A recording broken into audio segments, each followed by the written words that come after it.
Dit is de podcast van Omroep Friesland. Noordewien. Met Willem de Vries. Kom verder.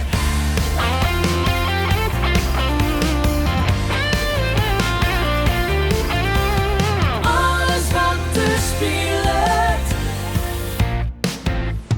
Omroep Friesland. I'm not looking for another as I wander in my time. Walk me to the corner, our steps will always rhyme. You know my love goes with you as your love stays with me. It's just the way it changes like the shoreline and the sea, baby.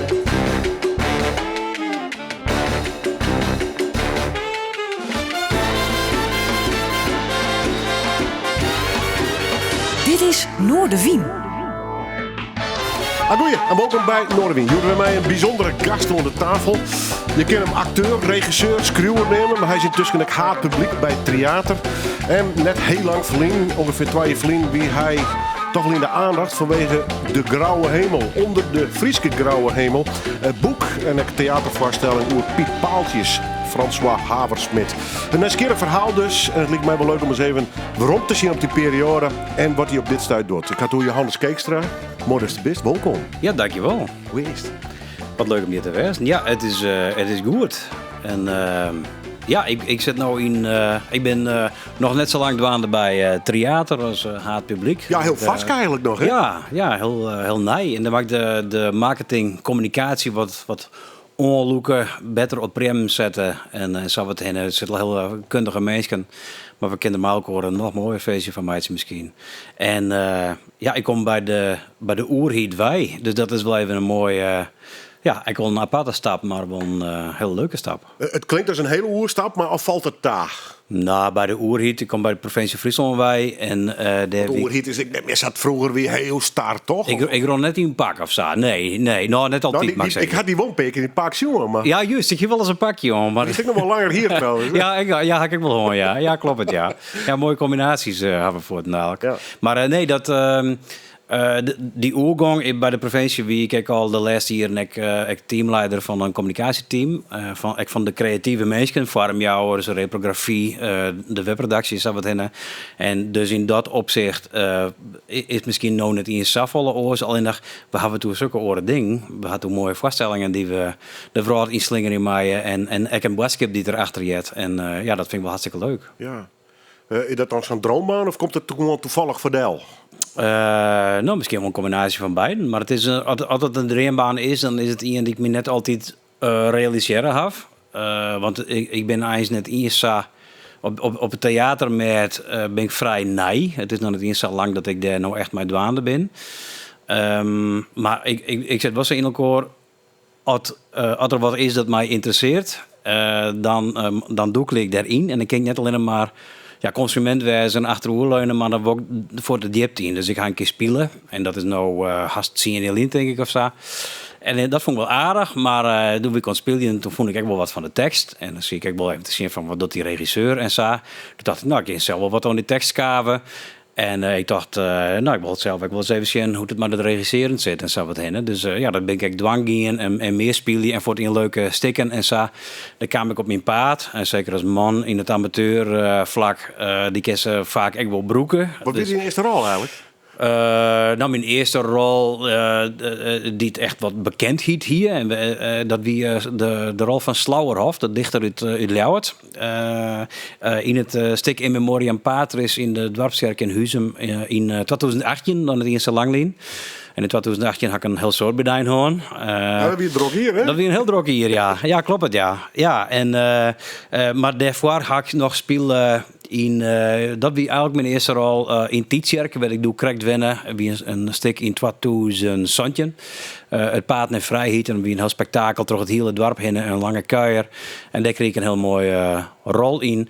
En bij de provincie Friesland waar ik werken, daar rol ik in het provinciaal cabaret. En dat is dus een plak werd ik op het podium stie, maar ik dacht van die teksten ken ik nog wel wat oors aan en voordat ik het wist, ik te gerne mijn oren het hele stuk schreeuwen. En dat cabaret ben we letter oppakken bleun. Ik zelf, mijn collega Herman, waren de eerste schreeuwers van dat cabaret en de lookers daarvan. En dat hebben we nog een paar keer daarna tot in 2009. Ja. Zo, Ja. knappe cv, zo is het. Ja, nou, we zijn er nog niet eens, maar het is wel aardig. En ik kreeg dus, ik heb mijn leven lang al wel een interesse gewoon in cultuur. En ik begon mijn muziek, maar als ik iets als band, televisie zeg of zo, dan lukt mijn eigen altijd naar de culturele programma's. Hè? De plantage van Hanneke Groenteman en zo. Ja, dat vond ik geweldig op Snijdenmidje. En dat wien mensen waarvan ik dacht, dat wie wat onbereikbaar van mij. Dat speel ik al graag in Amsterdam en zo. En kom zelf van de Frieske Clive zelf. En Boavert, hè? Ja, Boavert, ja. Ja, een god Bob Dokkum. Wat mooi streek. Maar Simmers vinden wij woordpieken. Simmers is mooi. En dat is dan wel mooi. Ja, en Winterswijstervoort. En al zwart en donker. Ja, juist. Ja, de zwarte hoeken heet het, hè. Ja, Dus, nee, daarom. Ja. Van die grauwe hemel. Ja, nou ja, dat had er wel wat mee te krijgen. Ja, dan komen we straks weer hoe te spreken. Ja. Want uiteindelijk had hij dat ook een knappe haat er al opleveren. Ja. Want toen is het uiteindelijk Piet Paaltjes spelen. Ja, nou, ik ga François Havensmit spelen. Ja, en ik had stik maken, 2 personen. Als maar even niet lezen wat dan ook krijg binnen. Maar ik van mezelf, ik François Havensmit maken. En zijn alter ego Piet Paaltjes waar speelde terug Frank, mijn zinspeler. Hij is helemaal gelijk trouwens. Dat werd wel een stap, denk ik, om zijn man te vertolken, hoor. Nee. Ja, dat was wel een hele stap. En dat had wel een beetje te krijgen. Maar wat ik correct vertelde, dan roeg ik wat in die cultuur. En Piet Paaltjes, dat vond ik toen ik heel jong was, vond ik al interessant. Ook hier is 15 wie kreeg ik dat op squallen. Kreeg ik die gedichten onder eigen. Piet Paaltjes is een dichter uit een 19e eeuw. En dat is wat een zwartgallige, zwartkomische dichter. Ja. En het gedicht De Zelfmoordenaar is wel bekend. En dat kreeg ik in Dokkum op de hegere squallen, op de middelbare squallen, kreeg ik dat onder eigen. En ik vond dat heel interessant. Dat spreekt mij aan. Die gekke, zwarte humor. En maar ik het ritme van de tekst en het woordgebruik. En het is nog altijd, het is een bundel uit 1860, snikken en grimlachjes, maar het is nog altijd heel goed te lezen. Dat had de tijd wat trostien. Dat had echt de tijd trostien. De meeste schrijvers en dichters, dat die is vergankelijk. Weer. Ja. En ik wil wel logisch in de rin van de tijd. Ja, maar sommige bloeien hingen. Ja. Dat bloed toch best wel hingen. En daar is Piet Paaltjes ook in van. En dat is wel nieuwsgierig. En later studeer ik Nederlands. Want ja, ik helemaal had vertaal en zo wat heen. Docent Nederlands, mag ik zeggen. En daar kreeg ik Piet Paaltjes ook weer onder de noos. En dan gaat meer in de literatuurles, poëzieles. En dat gaat dan ook over de schreeuwer achter de teksten en zo wat heen. Dus dan begon zijn boek of zijn gedicht, begon ik heel goed te libben. En zo leerde ik over dat Piet Paaltjes, dat de François Havensmit achter school ging. En wie net voor die tijd dat ik trouw hier, dat François Havensmit, die nam ik koeik. En die koeik uit Foutgem, wat jongen in Bettendorp leidt. En werd ik naar de Tjerkentag hier. Onder François Havensmit wij zitten we daar, een Piet Paaltjes paard. En ik dacht, verrek, maar dat is die dominee van die tjerken. Ja. En dat komt je nou niet in Sabauwkoor bij deze dichter die het mij wel aanspreekt. Dus daar heb ik ooit eens wat meer mee gedaan. En ik kwam in 2018 en dan heb ik vanuit de provincie heel wat mij belutsen bij Culturele Haatstad. En daar vond ik het programma Onder de Tour, het project, vond ik schitterend. Dat is een project die over de Frieske tjerken overal. En mij had een verhaal die erbij hadden. En elke tjerke, elk dorp komen met een project. En ik kon een manifestatie wijzen, een theaterproductie of een uitstalling of wat dan ook maar. Brassbands, ja, juist. En ik van alles kwam naar voren. En ik dacht, nou komt vanzelf Foutgem naar voren met het verhaal van Piet Paaltjes. Ja, en dan wil ik daar wel bij helpen. Ik wil wel vrijwilliger wijzen. Ik wil wel hekkendel zetten of wat dan ook. Ja. Maar al wat kwam, geen Piet Paaltjes. Wel diezelfde Slauerhof. En ik was vrij om in dat stuk die rol van Slauerhof te spelen. En dat is ook een Ljouwerter dichter. En François Havensmit, ik ben in Ljouwert. Slauerhof is echt wat zwartgallig, echt wat een haatleefde verhouding met Friesland.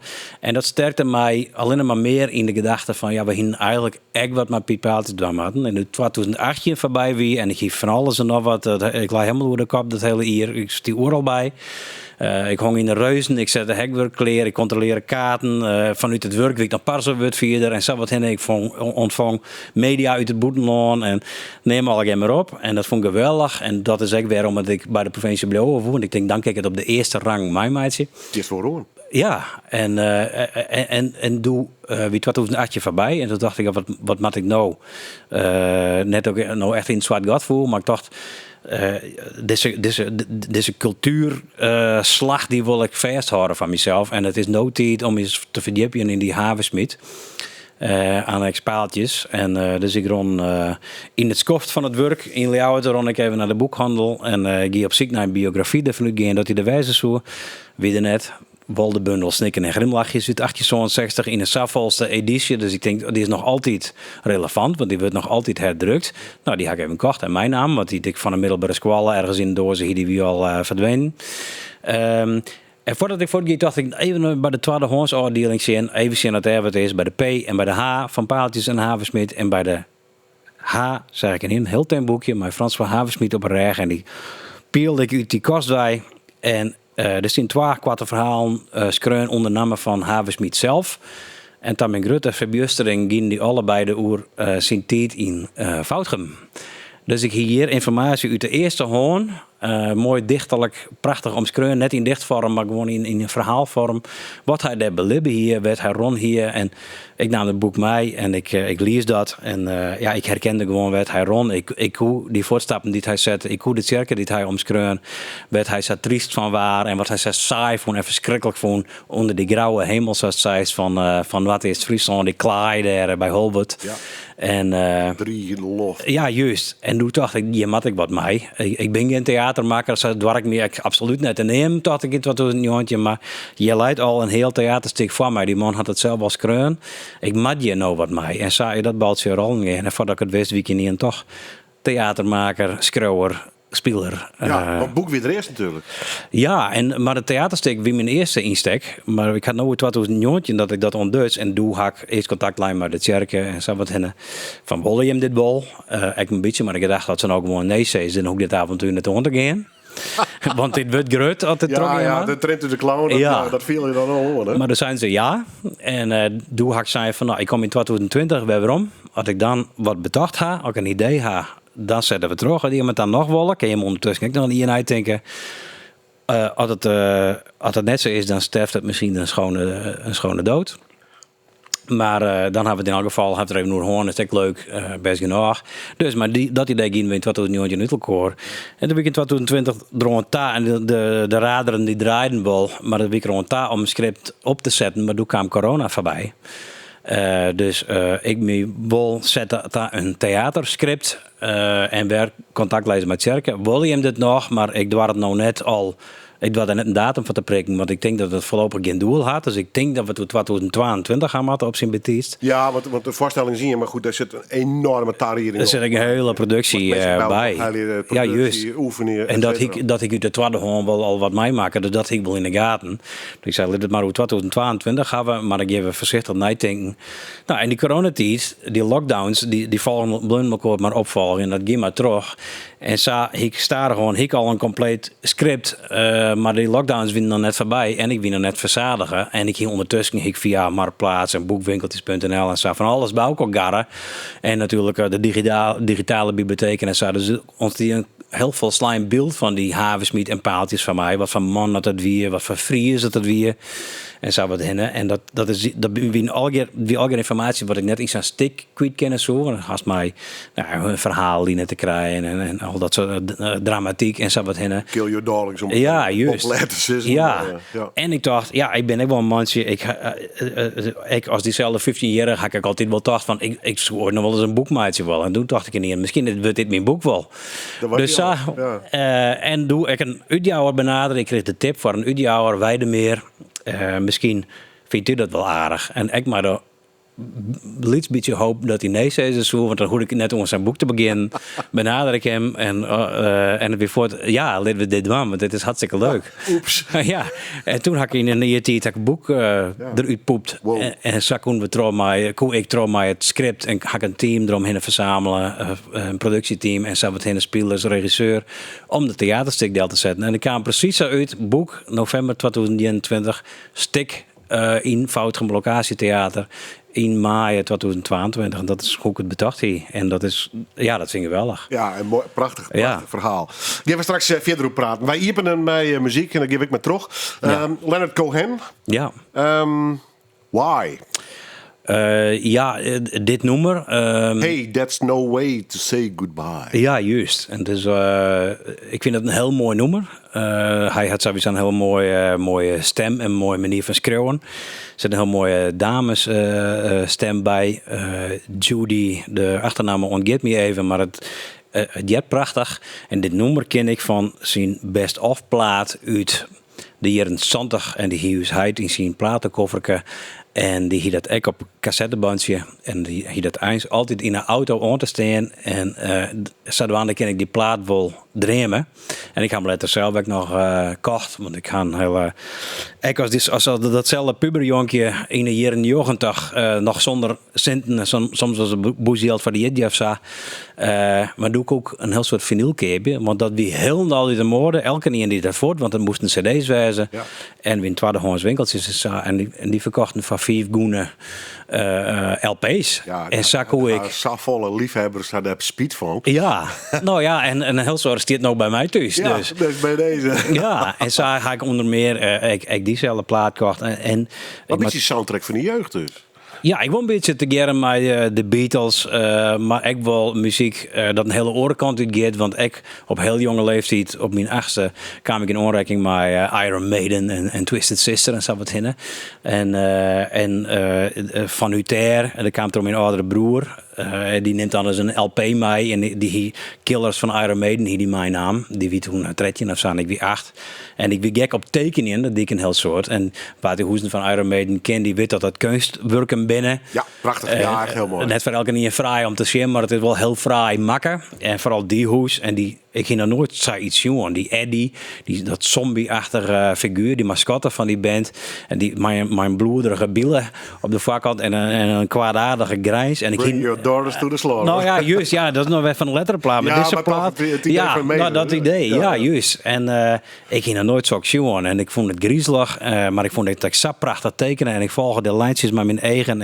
Ik denk dat ik wel meerdere uren maar die hoes in de hand zitten had te staren. En dat rode logo erbij. En die live foto op de achterkant. En ik dacht, ja, deze muziek mat ik wel mooi vinden. Want deze hoes is het mooiste wat ik ooit zien heb. En ik harken die plaat. Ik kon geen touw en vers knopen. Ik vond het verschrikkelijk. Maar ik moest uit erheen, want ik wist zeker dat ik dit mooi vind. Zo. En op een gegeven moment begint dan compleet refrein solo te herkennen en te plaatsen en zo wat heen. Nou ja, en doe weer wat ontketen bij mij. En wie ik letterlijk. En dus ik in die tweedehands platenzaakjes, vaak boekwinkeltjes, maar wat platen achterin of zo. En dan ga ik van alles maar kocht wat. En dan ging ik op de hoes. Of op de bandfoto er wat heftig uit zeggen. Of zo. En zo wie ik op ontdekkingsreis in de tijd voor internet. Want dan moest ik al nog ontdekken. En dan stiet er soms op een bandfoto. Stiet dan een bandlid die had een t-shirt om van een orenband. En toen dacht ik, ja, dat ik dat echt wel mooi vind. Maar ik kijk op zoek naar die plaat. Yeah. En zag ik ook hele discografie. En ook ongeveer wel wat uitziekje. En ja, nou ga je YouTube en weet ik wat al. Ik heb het al van niet te luisteren wel opziekje. Maar ik vond dat een hele mooie ontdekkingsreis. Maar ik in al dat muzikale geweld ben ik altijd Leonard Cohen en Boudewijn de Groot en zo. Dat vond ik altijd prachtig. En dan is me vregen om 5 noemers om te gaan. En Beatles, Boudewijn de Groot. Dat is al even voorbij kwamen, maar ik moet het beheinen. En maar Leonard Cohen. Het is een absolute horrorvraag, ik weet het. Jazeker. Maar die best-of platen, die draai ik dus nog altijd een heel soort. Ja. We komen uit bij Igor. Ja. Heel wat oors. Nervous Waltz. Ja. Te verlaren trouwens, want als je het op YouTube onklikt, dan krijg je inderdaad, als je toe tekeningen haast. Ja. Prachtig mooi graphic te Ja. Het is wat zwart-wit. Ja. Bruinachtig, meer ik net. Het lijkt op een hele fijne, voelige tekening. Ja. Waarom dit? Ja, Igor, dat is... ik had nog kijken hoe muziek uit het verliezen ik wel een beetje, maar dit is muziek...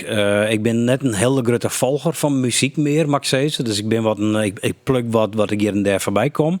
Wel op datzelfde YouTube vooral. Dus onder werktijd of zo, dan zie ik soms even wat op, zet ik een koptelefoon op en dan ga ik lekker typen of zo. En het mooie van YouTube en dat soort kanalen is dat ze echt dingen on die presenteren. Van dit vind je leuk, dus misschien vind je dit ook wel aardig. Ja. Nou, en zag ik Igor een keer onklikt en ik wist net wat meer kwam. Want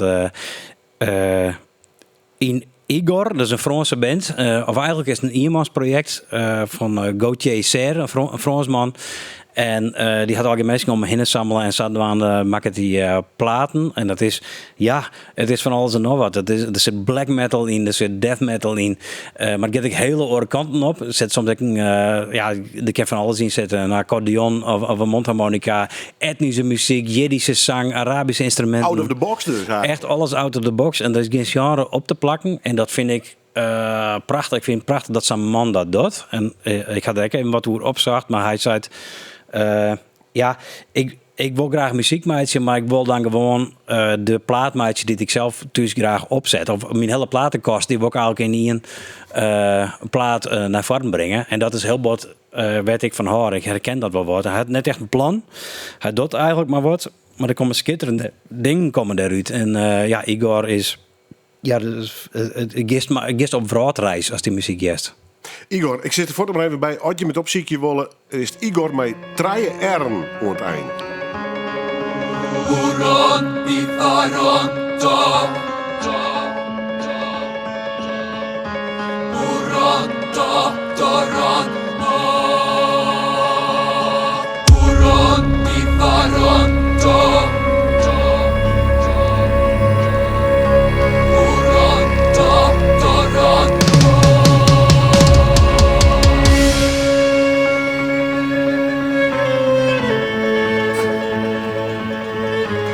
Igor, met 3 R'en aan het eind. Als je maar al wat meer van jaren willen, dan kan het. Zit een heel product wel op internet. Een Nervous Waltz. Absoluut eigenzinnig, lekker gekking, heel creatief. Uit Frankrijk had ik nog geleerd van mijn gast van Jort, want die kwam hiermee aan. Johannes Keekstra, schreeuwer, acteur, werkzaam bij het theater, nog maar een paar weken overigens. Dus ik er voor maar even bij. Maar in ieder geval iemand die het van muziek hoort. En als je iets wil aanpakken, dan een lekker volle bak doet in ieder geval. Ja. Wat wel weer grappig, wie was de superkijk verteld is van altijd wel een beetje dat dubbele gevoel. Dus van ik hoop eigenlijk dat ze zeggen, nee, we doen het net. Dan hoef ik net of zo. Dus het is wat mixed bijna, hè? Mixed feelings bijna.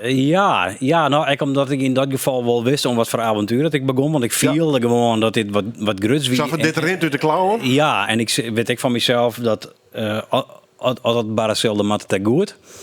En dan Bist je een perfectionist dus? Ik ben wel een perfectionist, ja. Dat zie je achter de komma bewijzen. Ja, ik hier bij Grauwe Hemel. Ik heb een productieleider bij in de jaren omdat ik wel wist van... ik ken het niet al gedwam blauwen, want ik moet ook spelen en zijn teksten leren en me concentreren kennen op dat soort dingen. Maar ik deed nog wel zelf de marketing en alles die ik zelf... Ik had het beeldmerk had tekenen en dat soort dingen, want dat vind ik leuk. Maar die productieleider, die zei ze mij, die had wel eens zei van ik ga het eens altijd wat te doen of ik weet niet wat ik doen mag, want ik ben zo in control dat ik nog nooit zou mij maken. En ik wist het beter als dat het zo gaat, als dat het zo maat. Ja. En het zei ik iets, hoe stoe je nog kosttekst? Ja. Is het middelbare squal ook al zo? Als het een squalle project hier is van lip mij maar dwaan of niet? Nou, op het middelbare squal net zo. En ik kwam er net echt dat soort leuke dingen zien, zeg maar. Ik ben maar net een passie hadden.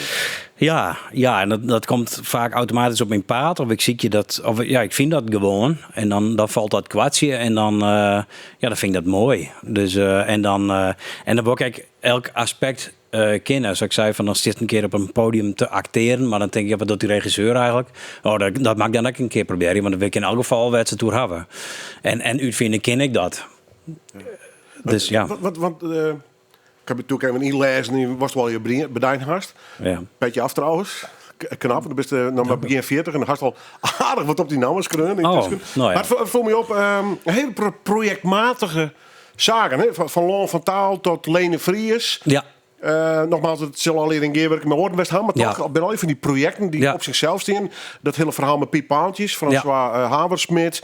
Nou ja, als ik wel even trok in, het is heel vaak projectmatig bij daar. Vind je dat prettig? Ja, nou, dat zei ze eigenlijk, die zou nooit toch. Maar Wat was het 18? Mooi. ja, juist. Nou, ik had er wel van dat het al baken is. Dat binnen een ramt wat dwank is. Ja. Want daarnaast heb ik een hele duidelijke kapstok. Maar een soort horizon van. Ja, juist. Maar ik is ik afbaken van hoe moet het eruit zien en wat willen we bereiken aan het einde van deze rit. Ja, maar heel concreet dus. Ja. komt voor. Ja, nou ja. Ik maak mijn vriendin dit even jerrelit. Ja, tussen ben hele horen discussies. Hè? Ja, juist. Nee, maar dit was ook ergens passie voor haar dan. Misschien kijk ik wel eens wat een hyperfocus haar of zo. En dan maar dit stik, dat maakt gewoon goed. Ja. En dan zit ik het helemaal voor me van eerst dit en dan dat. En dan zit ik een tijdlijn voor me. En dan zit ik de meeste voor me die ik daarbij behelje maat. Ja. En ja. Dat neem je gewoon een projectmanager gewoon. Ja, misschien wel, ja. Ja, maar dat gaat wel vrij intuïtief en natuurlijk. En dat juist een beetje nou een naam, maar daar heb ik nog nooit zo uitgedacht. Ik ben een beetje, maar wat mij omgeeft van wat me heel vaak opvalt, want ik kom natuurlijk uit de culturele wereld, heb je vaker mensen aan de tafel zitten. Ja. Dat je ook wel leeren moet, want oren mensen gaan soms een oor tempo, een oor idee. Ja, juist. Die doen misschien maar één stukje, of die doen om heel oren reden, nog heel oren motivatie mij aan een bepaald project. Ja.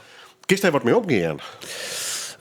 Ja, nog steeds ik heb vroeger ook wel in bandjes spelen. Hè. Dat zijn de meeste culturele stappen, zeg maar zeggen. Toen tred je een video, richten we een bandje op en zo wat heen. En weet je hoe het hier? Disorder heet die band. En dat de eerste? Dat was de eerste band, ja. Ja, we tred je hier week. En dat werkt voor. Ik voor wel ideeën bij. Dat begon bij mij. Ik ging voort in de holle hoe de t-shirts eruit zien moesten. Dat er een demo komen moest. Doe nog cassettebandjes en zo. En maar werd het dan ontbruts bij mij wie talent. Ik geef wel een gitaar. En dat is omdat een oor al drumde of bas spelen of wat dan ook. Dus ik zou maar gitaar spelen. Maar dat vond ik dan weer wat minder interessant. Dat geeft mij vallen meer omdat... Om het te regelen, het organiseren. Nou, ik kom het concept. Het conceptueel deel zetten van het concept van een band. En dan kwam ik... op les ik achter van ja, dit. Ik hoor er wel van trouwens, maar ik ben in die zin misschien meer een punker. Hè? Dat is ik vaak zonder. Doe het jezelf. Ja, niet gehinderd door enige kennis of talent, maar gewoon een gitaar omhingen en rachen. Beuken. En zien wat eruit komt. Ja. En ik goed, Black Sabbath ons in geloed kwam, is toch een stikken versterker. Dat ze dan dachten, oh, dit is wel mooi, dus we snijden maar eens keer, maar als de oren versterkers ook stikken. Ja. En dan komt dat rachende, dat dreunende geluid eruit. Ja, nou en de oren is toch een blessure, hè? Ja, juist. Ja, inderdaad. Tony Iommi, ik geef weer op mijn oorsprong, maar Tony Iommi die werken in een stielfabriek mee en ik had zijn vingers tussen de machine kregen. Dus moest de gitaar oorstemd worden, et cetera. Nou goed, en dat wordt legere loot. Ja, juist. En Steven Pink. Ja, juist. Maar daar hoor ik heel wat van. En ik ken net zo goed me opleiden lid wat. Ik heb ook gitaarles gehad, maar ik kon er net zo vol aan mij. Want dan begint mij, boer, daar is een kip in water en dat soort dingen. House of the Rising Sun. Ja, juist. Smoke on the Water, Deep Purple, Silk ongetwijfeld. Ja, die kwam ik wel voorbij. En, maar ik hoor dingen in de holle en het maakt me net zo vol uit eigenlijk. En zet ik nog steeds zo in elkaar.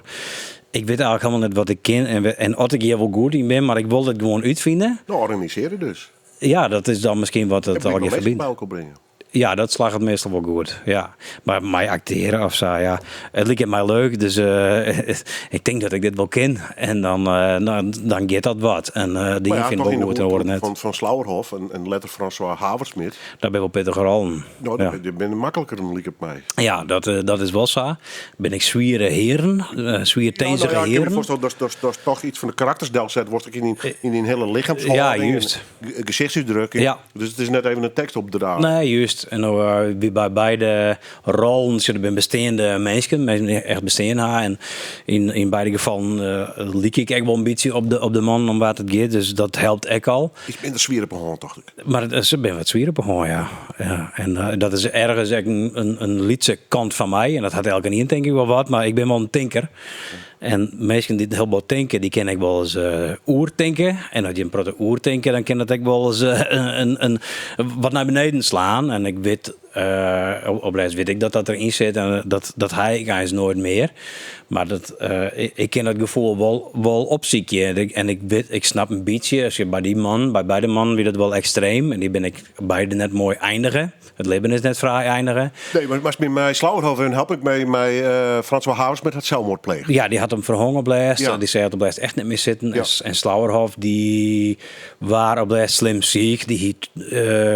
Dat weet ik eerlijk zijn. Ik is helemaal met net mij die tuberculose of zoxa wat. En Geen pretje. ik in een jongetje in de eeuw, dus in de tijd dat er minder goede medicijn van win, maar hij verwaarloosde hemzelf, volle drinken en dat soort dingen. Ja.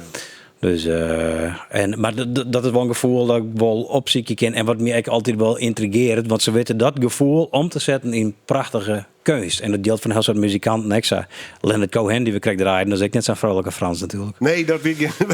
Nee. Ja. Ik geloof dat die voor ons zitten zo bij de jetjefeestjes. Nou, nee. Dat weer de man achter op een bank met een evertje. Met een sigaretje en een schrootblokje. Ja. Nou, misschien had de punker in die direct wel uitscoord. Dat zou kunnen, ja. Ja, ik wil het niet doordrouwen, maar ik ben wel in die zin wel een vrije geest. Dus ik weet ook oedel wel weer een draai onder Jan. En ik weet ook dat omzetting is in mooie dingen. Maar het is vooral op momenten dat ik net die bevrediging heb van iets delzet, dat ik me begin te vervelen of zo. Of wat ding maar echt zinsten en dan kijk ik er wel zagrijnig van weer. Dat is het eigenlijk. Gelukkig. Ja, dan, dus ik moet wat om handen hebben en ik moet wat een stip op de horizon hebben. Nou ja, dan komt ik voor boven dokken. Maar ik word ja, dan heb je op de horizon. Ja, voor de horizon, ja. En dan zet je gewoon de volgende plaat op, want dat is iets toch de punk. Een van de betere punkgroepen vind ik van Nederland. De Rachende Mannen. Ja, het is rockpunk. Nee, maar ja, wat is het? Als je poep in je hoofd hebben, dan ga je het later de punkkant uit. Ja. Is dat ook de reden dat die oorspruts spreekt? Ja, Rachende Mannen is ik iets. Gaan we het bedoel, die jaren 90 dat ik dus Bob Fosco, hè? Een puber weer. Ja, en Bob Fosco. Je hebt verschillende mensen die kijken door de soundtrack van mijn jeugd, maar ik heb een paar koppen van mijn jeugd of van mijn libben ijs. Ik ben van de jaren 80, dus zolang wat ik libje is, binnen de Rolling Stones er al bij gelijks. Van Coten en de Bie winnen er altijd. Nou, we hebben de Bie krijgt voortvallen bij gelijks. Dus nou breekt het niet aan of is onbrusten dat er mensen omvallen. Bob Fosco van de Rachende Mannen is er al niet meer. Nee. Ik had zijn laatste optreden zien op in Friesland, Wommels, een Gruithoek Festival. Was hartstikke leuk. Het was net goed, want de Rachende Mannen waren eigenlijk best wel slecht. En dat wie ik de insteek en dat is wat me heel wat aanspreekt.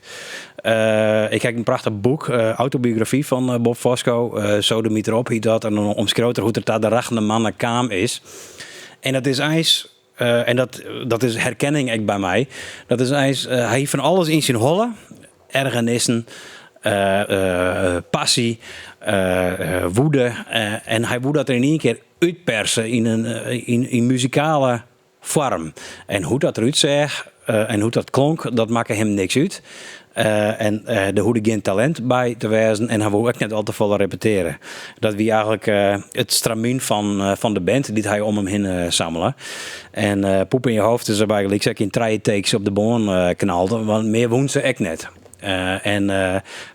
Als hij wat insong hier of optreden hier deed ik altijd best een Pina Hassas en Sere Keel. Maar er weer alles kwijt. En Bob Fosco is een beetje een gezicht van mijn leven, want hij werkt altijd actief bij de VPRO, werkt altijd voor Hong en in het programma Onrust bij Gelijks. Onrust weer wat weet eigenlijk, een muziekprogramma. En die lieten vaak wat oren zien, wat alternatieve dingen zien. Jonken, de poptroep die we oors vastgehoord kregen. En daar hiest ik items over.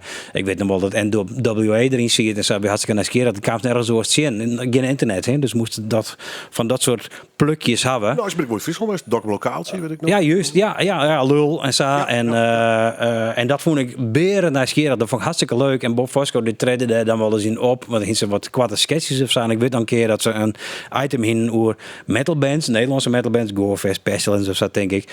En er weer een kwarte sketch en kwam hij binnen, keurig klaard.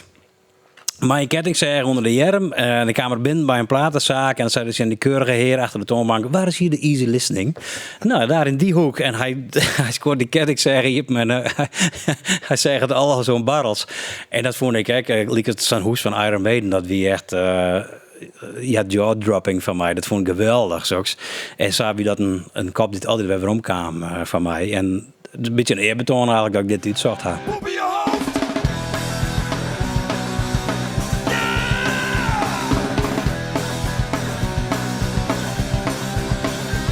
Zal ik jou eens even lekker in je bek schijten? Of heb je al poep in je hoofd? Zal ik jou eens even lekker in je bek schijten? Ja, lekker. De rachende mannen. Heerlijk. Wat een te gekke band. Van Lieds publiek, maar daarom absoluut net minder met Bob Fosco natuurlijk als frontman. En poep in je hoofd is... het is een beetje een alternatief hitje worden. Laat ik het zo maar stellen. Een beetje heel voorzichtig. Ja, die toen wel een bescheiden hit. Hij had er nog volle meer scoort als Hakkebar, Gabbertje. Dat is ook van hem. Ja, precies, maar de hele oren hoedanig giet. En dat elke niet weet dat, maar dat is dezelfde man. En ik poep in je hoofd. De tekst is heel simpel. Poep in je hoofd, dat maakt het uit als je maar gelooft. En ik denk dat de laatste tijd ook heel vaak. Maar alle doemdenkers en de wappiedenkers en zo wat heen. En besef alle meesten die maar wat ons en uitkramen. En achter dat leeuwen van het zinnen dregeerwijze of wat dan ook onrennen. En dan soms maar de briefste, domste verhalen naar boeten komen. Ergens die de bottom? Ja. Dat, ik lees les een column van Sander Schimmelpenning. Die zei, het is de domheid wil wel heel wat cultiveren. En meesten die de allerdomste dingen roepen. Maar, en daar maar een heel grote bek bij hebben. Daar rennen mensen achterom. En dat heb ik ook wel, ja. En dat heb ik wel gewoon eerlijk zijn met de omkeerde vlaggen. Ik kom nog wat los van mijn werk bij de provincie, dus dat viel me wat meer vrij om dat te zeggen. Maar ik denk dat de allereerste persoon die een Nederlandse vlaggen omdraaid had, daar leer ik vast dat hij dat mijn heel soort passie en woede en uitdrukking dien had. En dat hij daar echt achter stie en dat ik uitlezen kan. Ja, een verhaal erbij hier dus. Ja, maar op de eerste... de winnen zafvallen. Dat ik op de eerste dacht van ja, maar er hingen nou een heel soort vlaggen tussen. Werd eigenlijk helemaal net meer een filosofie of idee achter zit. En dan gebeurt het gewoon om het te dwan. Zit het dan zijn doel wat voorbij? Hè? En dan zit het zijn doel lekker voorbij. Ja. En dan zit wel ongehoord Nederland en dat soort stewards en zo wat heen. En het maar wat dom roppen. Dat gebeurt wat te volle en dat worden echt te bot helden van mensen. En, alles voor de views, hè? Ja, juist. Nou, en als het haast door zal ik jou eens lekker in je bek schijten haast dan die mensen maar staan even in de bek schieten. Maar stil. Ja, dat Bosco er net bij is in dat opzicht. Ja. Ik denk dat hier nog wel een mening hoe hier. Ja. Ik snap die gevoel wel, ja. Ik ben wat dat betreft een hele gekke team. Ja. En wist je wel al die onwan, meisje. Dus het werkt wel weer dwongen om nee te denken. Ja, en de democratie is geweldig. En ik vind het prachtig dat de mensen haar uitspreken. Ja. En we willen... dat is het dubbele erom. We wonen toch de laatste jaar dat iedereen mij hier. Ja. Nou, eat it. En dat bad ik. Een heel dubbel erom. En dat is een hele mooie beweging. Ja, zeker. Is een hele hoop poep in je hoofd shit bij. Ja, juist. Nou, en die mening, Jan, is prima als dat fundeert en als er achter zit en als het maar net een oor klakkeloos. Had. Ja, juist. Ja. En dat had er wel eens wat om. Met een hoop geschreeuw. Ja, juist. Ja. Maar misschien maar we de les ook wel leren. Je weet het net. Hè? Ja, daar ben ik altijd golven in. Dat is het haast meer roos. Ja, dat is dan wel weer het goede nice. Ja, dat is zo. Ja. Ik herinner me, maar toen zei ze ik je altijd wel in de Holland om eens even een boek te schreeuwen. Mm-hmm. Dan zie ik dus de jep in, maar hoe is het om überhaupt te schreeuwen? Ja, dat wie... Een opstel of een mooi stuk voor de provincie schreeuwen, dat is niet. Ja. Maar een script en het verlengde daarvan een boek schreeuwen, ja. Dat ik het mij wel wat over. Ja, zeker. En eerst een dikke vette drompelhoer van waar ben ik om dit te doen. Nou ja, en ik dit onderwerp. Ja, maar ik dit doen, bij mensen die je volle meer doel hebben. En ken ik dit. En dat is ook wat ik dacht. Van, waar ben ik onbegonnen of niet? Nee, meer van het uitzieken. En die eindeloze vraag die ontstier om die man heen, maar ook om de 19e eeuw heen en het Nederland en het Friesland van die tijd en zo wat heen. Ik hoe dat al heel snel uittekenen van mezelf en dat. Ja, dat schilderij, dat ging maar terug in mijn holle, dat ik ontmaat ze weer. Ja, want ik kan me voorstellen dat als die hersenspinsel op schroest nog in. Ja. Maar dit gang over een persoon, een bestaand persoon, bestreden neemt. Ja, juist. Dan is het dichtbondels van die man in de boekwinkel. Ja, juist. Ja. Dat was geen fout niet, maar. Nee, het maakt klopje. Ja, dat En maakt... dat die nog een beetje meidje hier is, daar zie ik daar wel een perfectionist in. Ja. Dus Ja. dat bij elkaar optelt, lijkt het mij dat nogal een. Ja, het maakt feitelijk klopje. Dus dat is checken, dubbelchecken. Ja. En Ian... Dat is ook een geschiedschrijving, hè? Hij is al. Ja, en ik ga de archieven in West bij Tresor en in Dokkum in de streekarchief. En Maar hoe zijn de reacties erop aan? Want toen zei ze, ik ben naar Sint-Tjerke in Foutgem. ja, Maar dan komt het meestal uit de religieuze wereld. Dan zie je dus lezingen, protodieën. ja, klopt het. Begreep ik. En Ja. Nou, daar ben ik wel wat benauwd voor. Want Ja. Haversmiet is iemand die... hij zou echt die dichter Piet Paaltjes, die dingen dichten die een predikant net echt passen. Hij wie als predikant, hij wie net zo van Foutgem. Dat had er net zo'n mooie tijd hoor. Dus ik dacht, ik vinden die mensen in het dorp daarvan. maar het gaat ook over religie. Het gaat ook over religie. Het gaat over poëzie. Ja, juist. Dus En hij voelt scherpe jochters uit de Nederlandse taal. ja, juist. Cultuur. Ja, natuurlijk. het wie heel breed wat dat dan gaat. Ja. Dus ik hoe onvallen weer op mijn taal, op mijn tekst, op mijn inhoud, Ja. op de religie. Want het is een man die het van zijn leeuwen voelt. Ja. En ik had ook nog wat een persoonlijke saus doorheen getten. De Ja, dat is die persoonlijke... persoonlijke verhalen wat mij verteld. Hey, in die Ja. boek van Ja, omdat mijn voortstappen ik roen om die tjerken van Foutgem lezen. En ik herken wat hij die grauwe hemel neemt. Daar in dat klaaiegebied en onder die Griese loften. nou ja, zo. en het persoonlijke verhaal, de relatie weer uit. En, Ja, juist. Ja. Donkere wolken. Ja, juist. En in dat donkere stukje kwam ik hem wat zien Ja. eigenlijk. Maar dat is wel lef hebben, vind ik. Dat is wel in de blede reedsteen hebben. Ja. Nou ja, en dat gekoppeld aan het onderwerp. Ja, juist. Ja, juist. En ik hoe heel lang natuurlijk... Maar mensen die er wel eens op oorsprutsen. ja, mensen zeggen ik wel van, dat is wel echt een persoonlijke insteek. En in recensies ben ik het ook wel zien kwam. En Ja, van, wie een recensent die zei, dat is heel opmerkelijk. Ja, juist. En, maar het is echt, en zo'n recensent had ik wel een beetje mist, dat ik in het boek, eens het 19e eeuw vertelperspectief van Haversmiet een beetje oernaam ha. Want hij kan ook teksten schrijven over oren, over onderwerpen. Maar de eerste helft van de tekst gaat over hemzelf. Hoe hij dat ondervindt en zo wat heen. En dat vond ik wel aardig. Ja. Dus ik had dat wat als een eerbetoon of spiegeling aan hem, had ik dat extra op die manier opschrijven. Ja. Nou, wat ik er ook in lezen, die opmerking op een gegeven moment van, dit is heel opmerkelijk, een beetje gek, een beetje raar zelfs. En Ja.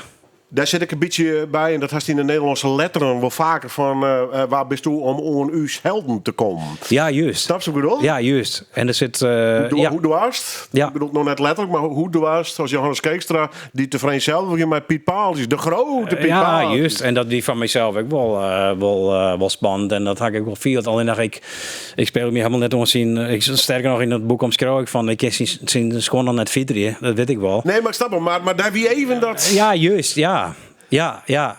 Maar het wordt heel verschillend benaderen. En dat vind ik wel heel leuk. Als je kijkt hoe kijk Igor werd van alles en nog wat in zit. En dat is net vers te pakken.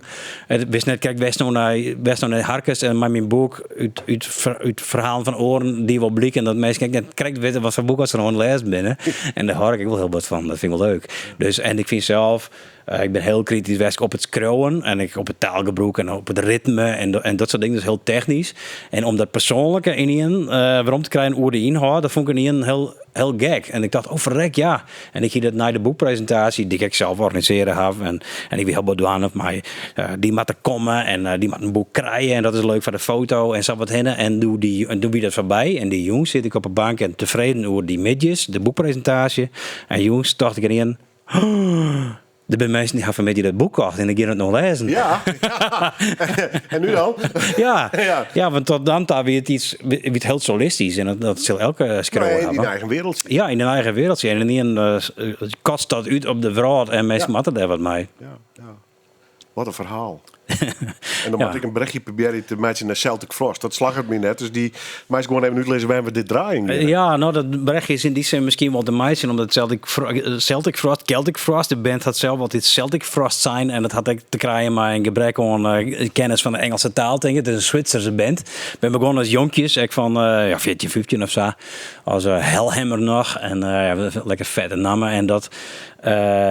als Hellhammer had ze als 15-jarige of zo gaan ze demootjes maken en ze mochten een EP uitbrengen via een platenmaatschappij en vond ze fantastisch. In jaren 80 had ik het over mis jaren 80. Vond ze geweldig. Ik jongens dit helemaal net spelen kon. Die had gewoon een gitaar, jat kocht, terwijl de hongens op een kop tikken of wat dan ook. Hien net een geweldige jeugd. En die woen dat er echt uitpersen en ze hien geen idee. Ze waren fan van Venom, Iron Maiden, dat soort dingen en van punkbands. Maar wat er krijgt uitkomen moest, geen idee. Maar ze begon te ragen en er kwam bepaalde muziek uit. En als Hellhammer waren ze uitlagen.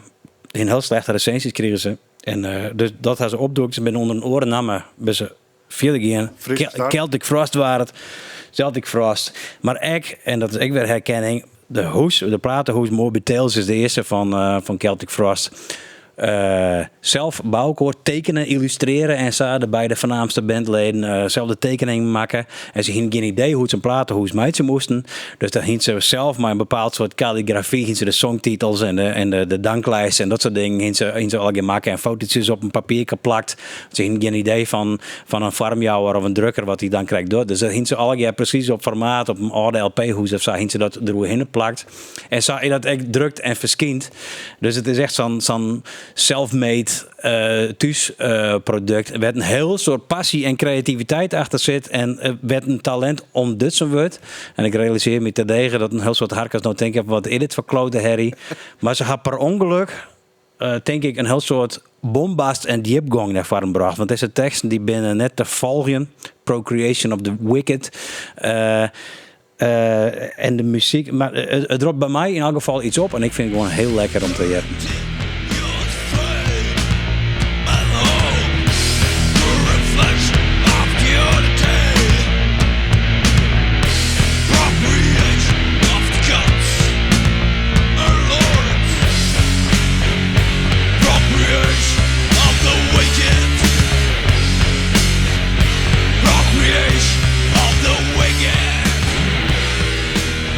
Woontrop 2000 zien ze in Burgum nog op het podium. Celtic Frost. Ja. Of Celtic Frost, maar het ook officieel is. Procreation of the Wicked. Ja. Had ze ooit live show toevallig? Ik ga ze doen op Waterrock en ik ga ze geweldig op Wakken Open Air showen in. En dat wie ze nevens mij headliner op een bepaalde dag. Wie Tjuster en pas kijk bij deze band. Het is een fenomenale show die nou ik op YouTube zit en die zag ik best nog wel eens even waarom. Ja, maar daar heb ik bij, dat is hartstikke leuk. Wakken Open Air, een van de grootste metal festivals in Europa, nevens mij. Ja. Driedaags, gigantisch. En in veel ook bij Wakken in Duitsland. Ja. Als er ooit nog eens een metal festival zien wordt en helaas water kinderen net meer, dan die Wakken zeer onrieden. Ja. Juttegast, een systeem klinkt al even. Johannes Keekstra, straks nog in een plaat. Die is mijn saai's op, jong. Ja. Dus mij staan even kiezen. Maar dat leed ik om die hoor. Meestal verste van Nighting, want hier is de Monster Magnet en Douwe Dijkstra en een sneu vertoning bij me, jong. Dus de komende minuten in het laatste stukje interview maar nog even het kwartje vallen litten. Ja. Ze vallen mij maken dus zijst al de projecten, schreeuwerij, voorstellings, wat acteur, werkdienen. Had je al wat plan voor de toekomst? Of eerst theater, maar een haatpubliek functie? Eerst een nieuwe baan, maar eens even wat del zetten, uitbouwen. Tussen de acteurs en de... Ja, juist. Nou, en ik heb best wel eens, ik kijk alle creatieve uitspattingen die een jong aan het werk. Dus hoe deze week kon werken en dan jongens maar uitvleenen en dat soort dingen. En ik heb best wel eens dat ik nou hoe deze al heel wat mijn AI kwijt ken. En ik ben helemaal net een planner. En ik zoek mezelf, er is een boek geweest en er is een theaterstuk geweest en zo. Maar ik weet helemaal net dat ik nou een schrijver ben of een theatermaker ben of zo. En ze zoekt mezelf ook helemaal net nemen willen. Maar waar weet, ik ben daar aan het in mijn achterhoofd al wat zit. Maar ik moet er nog even net aan denken om daar nou aan te beginnen. Nee, dat is wel even wat oorzaak nog op. Het heeft even gehoord. Ik ben zinsman in dat opzicht. Juist, ik naar bent thuis, dus ja, drok er genoeg. Ja. Theater per weekend, doet dat nou? Ja. Hoe komt het hier aan? Nou, het is hartstikke leuk. Ik ga theater vanzelf altijd, maar toch wel echt lang als consument volgen. Het is eigenlijk nog eens lang dat ik echt naar voorstellingen tak gaan als bezieker. Omdat ik de week al in de 30, omdat ik altijd dacht ga, en dat is echt wel gek misschien, maar ik altijd dacht dat is voor oren mensen. Dat is voor intelligente mensen. Die het wat hoe te season hebben en die het wat van vinden en die dat snappen. Dat zal ik wel net snappen of zo. En pas toen ik zelf speelde hier en dan had ik het door een Johan Jelien of zo. Doe wie pas over de drempel om eens naar voorstellingen te gaan. En zo, je hebt lospullen en zo. Maar dan ben ik het ook al aan het doen. Dus, en zo doe ik in zijn brood. Maar ik had altijd wel, altijd dat in de kranten stier of zo, dan lees je dat mijn heel soort interesse en zo wat hinnen. Dus ik ken nou, ik zou die best wel wat over vertellen kennen over theater, denk ik. Maar nou zit ik er zelf middenin en dat is wel heel leuk om in dat gebouw te zitten en tussen de mensen te werken. Die dat al door. Dynamisch, hè?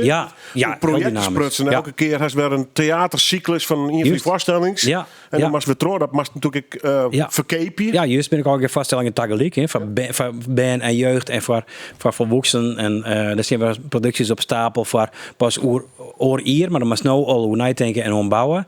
En er zit een hele workplace bij, waar gewoon werken wordt aan decors en zo wat hinnen. En er wordt repeteren in het gebouw. Dus een heel soort creativiteit en reuring om die hinnen. Ja, en dat is een omjouwing werd ik wel heel goed in gedij. Ja. Want gist ook aan vaststelling echt verkepen of zit er een beetje boven op de grote lijn wat te doen? Ja, ik ben het haatpubliek. Dus er zijn mensen die gaan ook kaartverkeer en hoe wat wij op internet zetten en dat soort dingen. En de passen berichten versturen en zo wat hinnen. Maar ik denk zeker mij hoe de grote lijn en de identiteit van theater die weg naar voren brengen willen. Nou ja, het is een instituut in Friesland. Ja, juist. Ja, en we gaan wel wat te vertellen. Dus een jongen, dat is een mooie theaterstuk niet in kist. Hoop je weg. Dat is naar hoesgeest maar een bepaalde gedachte of een idee hoe de meerskip of hoe het loon of wat dan ook. En dat vind ik wel een schone taak om dat nog wat meer over het voetlicht te brengen. En theater deel te zetten, nog meer deel te zetten als een goed merk. En net alleen nog in Friesland, maar ook landelijk, want dat is het. Het is heel bijzonder, ook landelijk zien. Ja, en het is meer dan alleen een taalbevorderaar. Hè? Dat is, absoluut. Wij als omroep werk wel eens jongen van je bent er voor de taal. Wacht even. Nee, taal is vehikel. En taal is... Het liet ik heel goed als kind me van het Friesje. Maar theater is ik al net meer een Friestalig zelfskip. Een meertalig zelfskip. En het Fries had een heel wichtig plak. Maar het had juist een likwaardig plak aan alle oortalen die te sprutsen worden. Nederlands voorop. Maar er worden in Friesland en Nederland nog meer talen sprutsen. Dus het kan best wel dat in een stuk Italiaans of Turks of wat dan ook het inkomst. Ja. En Fries. Ja, leuk. Ja. Nou ja, mooi. waar weet ooit nog zo'n rol bij theater, joh? Dat soort wij. Ja, waar weet. Ja, nou ja, ik vind deze rol bij theater al heel mooi. Ja, dus, nou ja, er mag nog geen werkje, dus ik ging die verder net al te volle meer hoe theater zelf regelen. Maar ik kan me voorstellen dat het vanuit de provincie, alhoewel dekkelprojecten, daar ging lekker verhaal te verkepen, om het maar even plat te zetten. Ja, juist. En dat had ik wel op creatieve manieren dienen. Ik kreeg toen de Kamer bij communicatie, kreeg ik een heel soort vrijheid om dingen te doen. En toen had ik wel gewoon de grenzen opzocht en dat vond ik wel hartstikke leuk. Ja, maar ja, nooit helemaal met theater, de creativiteit vinden. De grenzen ben er niet meer. Nee, precies inderdaad. Dus wat dat onbelangrijk. Hoop ik dat jij een heel mooie tijd hast. Ja. We'll meet again. Ik moet even één ding vragen, want dan zit je mij prachtig. Wat voor t-shirt hast je dan? Ik had een t-shirt onder van Dismember. Dat is al een heel oud t-shirt. Zweedse death metal band. Vind ik wel leuk. Ja, maar we eindigen toch even met het metal gevoel. Want dat metal liefhebber iets zich onderscheidt van de rest. Alhoewel, in een rock hast het ook wel wat met binnen de verzameling t-shirts vaak thuis. Ja. Ik maak het van die wet hoeveel t-shirts hast bij benadering nog thuis hangen. Ja, ik had er net zo volle mee. Oké, maar dat is wel een beetje metal, hè? Ik zou volle t-shirts, vooral tour t-shirts bewaren. Hè? Ja, en ik ben net zo bot meer de enorme metalhead die ik als puber en nog later ik wil weer. Nee, nog maar je wat kwatter hier. Ja, ik nog. Ja, nou ja, kleer. Dat, ik ga nog genoeg hier, dus ik kan best groeien later. Maar op een of andere manier, ik zit altijd in de stut en dan past het niet meer. Eigenlijk dan, waarvoor ga je het dan nog? Hè? Ja. Je net wapper leren kennen. Maar de band ben je nog jong, maar die krijgen aan wel een introductiecursus van Heid over metal en rockmuziek of niet? Nou, ik zal je vertellen, ik had de laatste plaat van Obituary gekregen van mijn kameraad en die leidt op een platenspeler. En mijn zoon van Ian, die gaat daar heel goed op, mag ik zeggen. Dus het krijgt ze automatisch mee, maar ze mij alle kanten op gaan iets maar vallen. Ja, want we gaan hoe wakken en water, maar komt er wel eens bij concerten? Of nee, eigenlijk net vallen. Carrière en gezin is al druk genoeg? Ja, maar ik viel ik moet zeggen, mijn muziek viel ik die binding net zo bot meer. En dat waren best wat een verhaal, werd ik me net helemaal meer... helemaal meer in thuis viel. Ik weet net, kijk, ik kan net echt benemen waarom. Is je opgegroeid, gewoon leeftijd, dat soort dingen? Ja, maar toch vind ik het geweldig om thuis, wat ik zei, ik ga nog gewoon naar je platen en zo. En dat vind ik wel om daar voor te zitten. Maar ik ben misschien meer een platenman als een concertman. Gewoon Ik zie platen of cd's ik meer als het kunstwerk dat maken wordt om van te genieten. En live spelen is uiteindelijk reproduceren van wat het al een keer betocht haast. Dat is ik altijd in die zin wel een bijzondere kunstvorm, vind ik, muziek. Dus, maar ik kijk over Igor dat we draaien. Die komen in kwart in Amsterdam. Misschien ook daar wel even heen gaan om te zien hoe ze dat produceren. Ja. Prikkelt toch, ja. Ja. Is dit nog wel eens een beetje te somber in bij Bornward en fout gemaakt net? Nee, want het kind daar somber wijzen, maar die loften en het buiten altijd. En dan krijg je een bui op een burger. Want ik kom wel eens met de racefiets en dan hak ik het boos verkeerd zien op een buienrader. Ja, juist. En dan denk ik, Dan is er no escape. Dus ik is nergens school of wat dan, hè? En dan ga ik altijd zien in de winning. Ja, nee, maar ik ben je nou in het smoekskaas in BM te grieën van Tietjerk. Maar ik mag heel graag nog in die hoeken komen, hè, op een CD en zo. Ja. Dus, ja, het is een prachtige hoek bij deze. Ja. Leuk dus te wist. Wat kiezen? Ik hier al een beetje tarret, want we gaan nog ruimte voor in plaat. Ja. En mijzelf uit een listje Monster Magnet of Douwe Dijkstra pakken. Ja, Monster Magnet wil ik heel graag herleiden, maar om eer te doen aan de Friese talenten en om aan te gaan dat ik het jammer vind dat ze net meer zo actief binnen, omdat ik het geweldig vind dat is Douwe Dijkstra en de Sneuvertoning. Dank u wel.